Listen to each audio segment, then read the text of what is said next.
All right. My name is Kevin Lamar Patrick, the first. I say the first because I am a recent father. I will be talking today about branding and the brand and branding, your business. To tell a little bit about myself, I have been an art educator for 12, 13 years. I've worked on the college level and I've worked on the middle school level.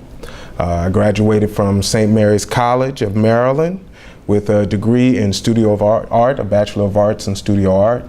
And I graduated from Savannah College of Art and Design in Savannah with a MFA degree, a Master of Fine Arts degree, in sequential art. So sequential art is essentially the mixture of words and pictures together, normally called comic books, but it also relates to children's books, storyboarding for film and television, and etc. As an art educator, I taught mostly fine arts, and I also taught basic desktop design, where we introduce students to understanding, utilizing the computer, utilizing mostly the Adobe Creative Suite to create works of art for businesses, business purposes, logos, business cards, flyers, brochures, and eventually moves into the arena of website design, things of that nature. I have worked as a professional artist where I have done commissions as a fine artist, paintings, portraits, works of that nature. I've worked as an illustrator where I have illustrated for brochures, for different presentations, things of that nature. And I have also worked as a graphic designer where I have designed logos, I have designed business cards and things of that nature. So I have sort of a wide area of art focus, both in the fine arts dealing with drawing and painting and illustrating, and also in the graphic arts dealing with, as I said before, logo designs, which leads me to what we're talking about today. What we're talking about today is branding. And I suppose the first question that one would want to ask about branding is, what is branding? And in preparation for this, I did take a definition for the term a brand, which is what branding comes from, because to understand branding, first you have to understand what a brand is. So this is from the American Marketing Association, and it defines a brand as a name, term, sign, symbol, or design, or a combination of them intended to identify the goods and services of one seller or group of sellers and to differentiate them from those of other sellers. So that's a complicated definition to give an understanding of what branding is. In its simplest term, what we're saying a brand is telling us certain things about a company. First, it lets us know who a company is. It lets us know what product or service is being offered by that company. And as the brand is created and as it progresses, it stands in comparison to other services or products that are made in the industry that are the same as what's being offered by you.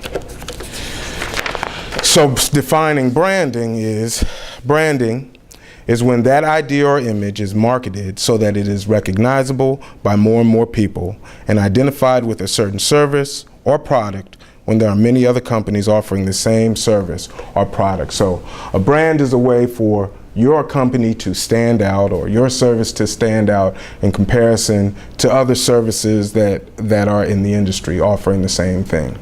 So when you're thinking of a brand, it's something that people will connect to your business whenever you're a successful brand, is when people will connect this image to your business and what your business does and the reputation of your business. So people ask, is it necessary for every business to have a brand? In my estimation, yes. It is important that you leave a mark of what you do with the people you work for, your customers.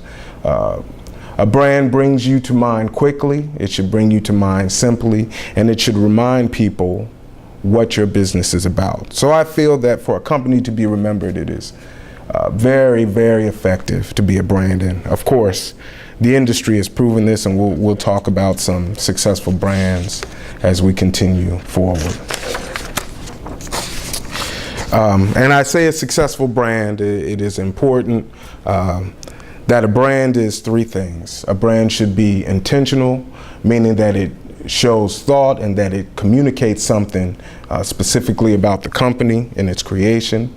A brand should be memorable. It should be something that when people look at it, when they see it again, they will remember what it's connected to. And a brand should be simple. It doesn't have to be It doesn't have to be complicated, and it doesn't have to contain too much information. You want something simple that will stay in people's mind.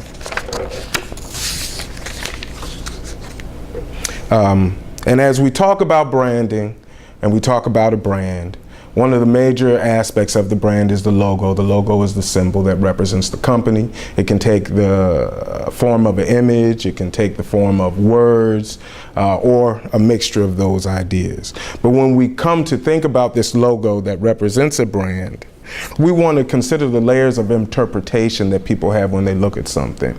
And when I talk about layers of interpretation, that goes directly to the understanding of how people interpret information, how people interpret art.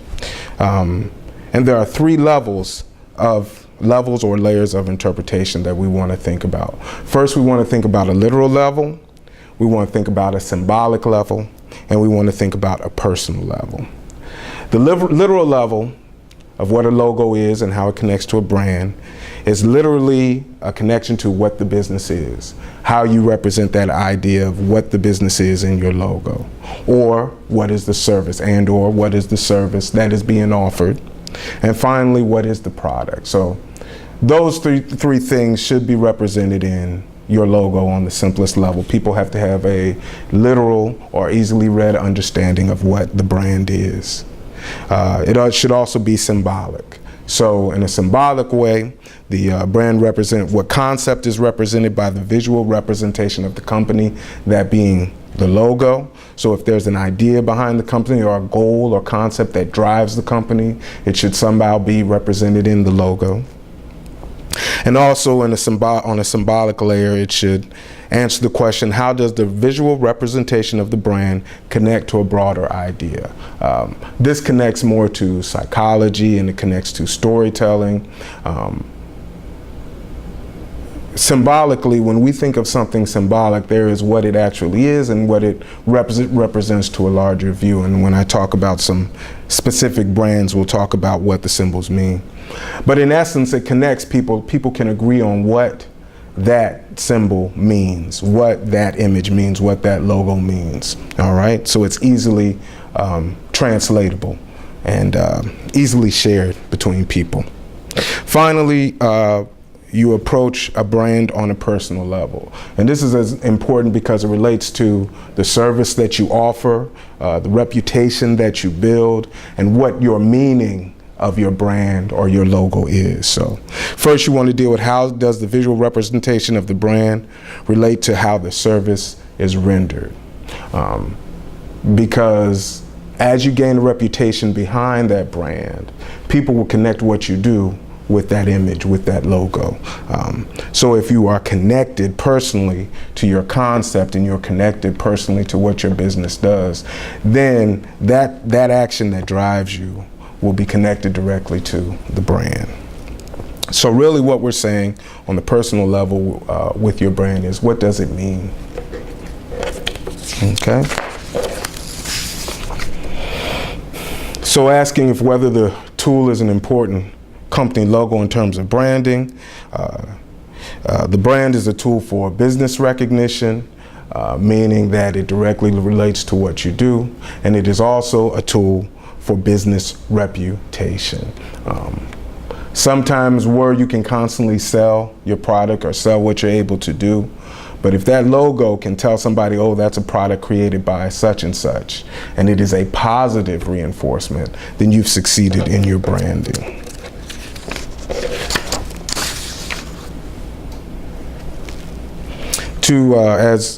As I've sat here and talked about brands, I want to give two examples of brands, and these are brands that are probably two of the most successful brands that have ever existed in America and probably also in the world.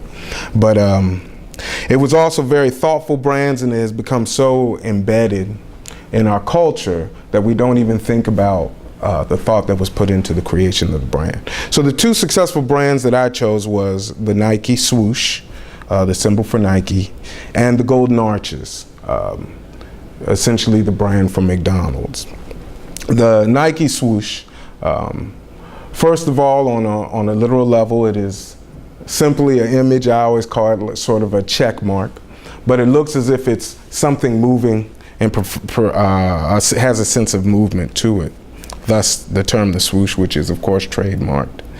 But what's important about Nike is that it goes from not only the name of the company, but where the origins of that name comes from. Nike is a term that comes from Greek mythology that relates to the Greek goddess Nike, also called Winged Victory, who was a winged goddess of war. So that immediately you are connected to the idea of success and victory, which works very well and has worked very well with sports apparel. I have explained in the past to my students in talking about the image of the swoosh itself. It has always represented movement to me. I've connected it to the idea of the wings of the Nike flying forward.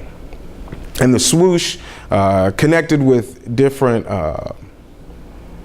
marketing slogans, has increased the understanding of what Nike has attempted to do as a brand. So from the terms of just do it to the one of the most successful branding moves was the use of Michael Jordan as a symbol for Nike, and he has even continued as a symbol for Nike beyond his career as an active athlete, and has even included other athletes under the banner of Michael Jordan's Nike connection.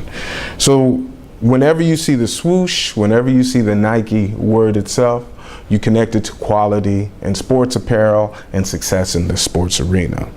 McDonald's, another very successful, I know all of us know about McDonald's, just like all of us know about Nike. McDonald's is probably one of the most successful fast food restaurants in the world at this time, definitely in America. And the Golden Arches, which is the representation of the golden M as part of the McDonald's sign, represents a concept of this way. Whenever you're driving down the street and you see those golden arches, it represents an entryway into a place where you can get quality food quickly, or you can get nostalgic food quickly. So what has happened is those golden arch and those golden arches also in their name represent quality. So the golden arches are an easy way to remember where you're going to get food, the type of food that you enjoy, and creates a sense of constancy and consistency. And that is very important in a brand. So when we're thinking about brands, we want to think about these two very simple designs, but very thoughtful designs that have been embedded in our sort of cultural memory and our cultural activity. Branding is also very important in that it plays a role in creating, I guess, a visual recording of the kind of service that your company offers, or the kind of work or the dedication to the work that your company offers. If your company is consistent, if your company is successful, of course, that brand is going to speak for you. You know, anywhere you go in the world, if you see a McDonald's symbol, you have an expectation of what they're going to give to you, the type of service you're going to get, the type of food you're going to get, the environment that you will be eating in. The same with Nike. When you buy a pair of shoes from Nike, or you even look at a pair of shoes from Nike or clothes from Nike, you expect a certain level of quality, you expect a certain level of style in its creation. So the brand directly relates to how you essentially present customer service in connection to your business, your service, or product. So what you do as a business person and the reputation that you build is directly connected to that brand, okay? Branding is an important aspect of marketing because it's a simpler way to get your idea apart. We know that the customer is not a patient person. They don't want to take a lot of time finding out all the information in your company or how good your company is, or every person that has given you a positive record of what you've done for them. What happens is all those things get lumped into people saying, yes, I ate at McDonald's and McDonald's was great. That's all that has to be said for the next person to say, well, I think I want to go to McDonald's. It begins to represent what people say about it.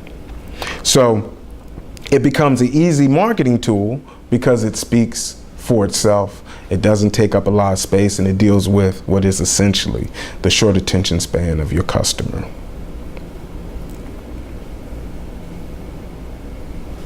So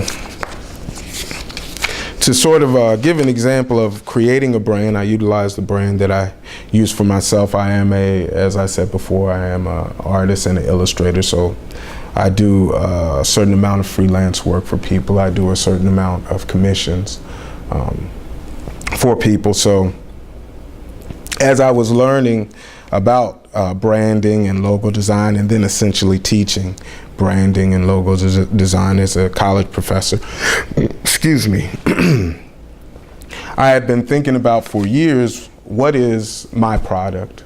What is my business? What is my service? And within that time, I came up with my what is now virtual studio, but it is my art studio called Out of the Abyss.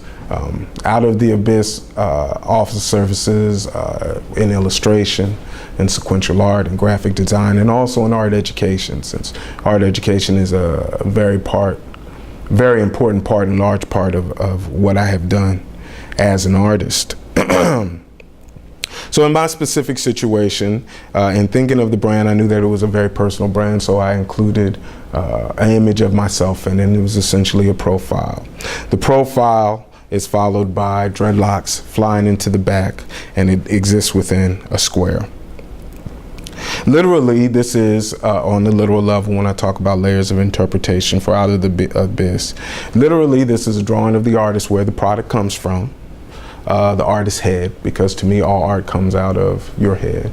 And it is drawing of, well, now I have cut my hair, but at one time I had dreadlocks, and they play an important symbolic role in my artwork and a certain representation of meaning.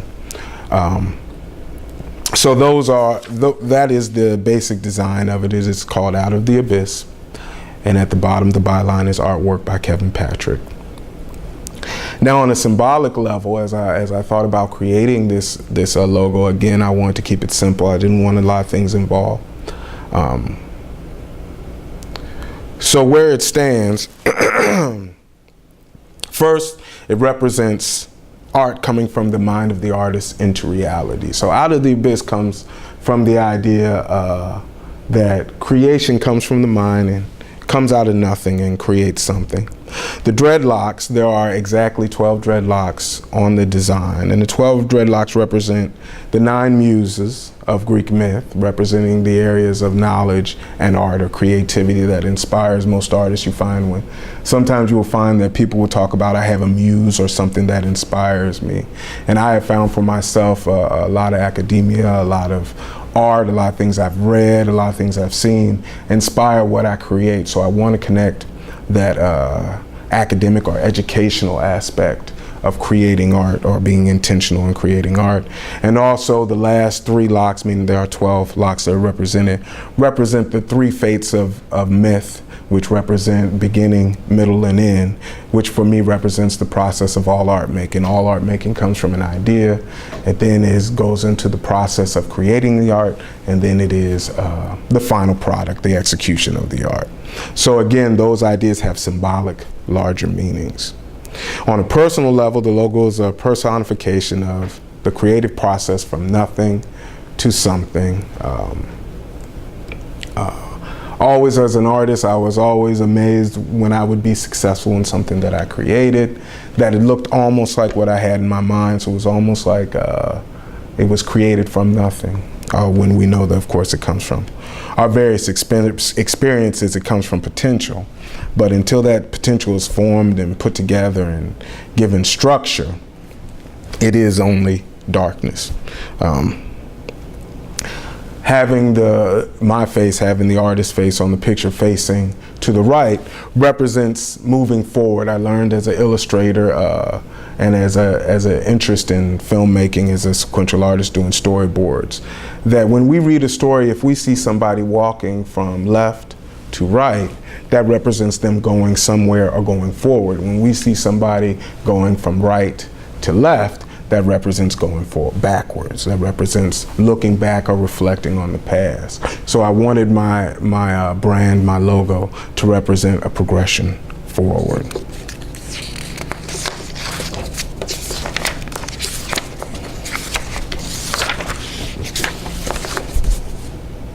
So to reinforce what I've talked about, and I hope this has been helpful in a lot of ways as far as thinking about what a branding can do for you, and on the most basic levels, beginning your thoughts about and designing a brand specifically for your company. I want you to keep in your mind that branding is intentional design. Again, as an artist, I have told my student, as an art educator, I have told my students or told the artists that I work with that art is not accidental. Art is not accidental, and of course, graphic design is definitely not accidental. It's very intentional. So if you can connect your visual representation of your company with the concepts that drive your company and the goals that drive your company, then you will have a successful brand, because what you do, customer service wise, production wise, will directly relate to what people see when they connect it to you. So branding is intentional business design. And just to repeat, something I want you to go away with, some important words that you should think about whenever you are dealing with branding. Branding is intentional, meaning that it's thoughtfully executed. Branding is memorable, meaning that it is of a design that will stay in people's mind and connect to you. And branding is simple, meaning that it's a simple visual representation that doesn't take a lot to be looked at, doesn't take a lot to be repeated, but directly relates back to what your business does. Okay? And I think that's it for me. Thank you for your attention.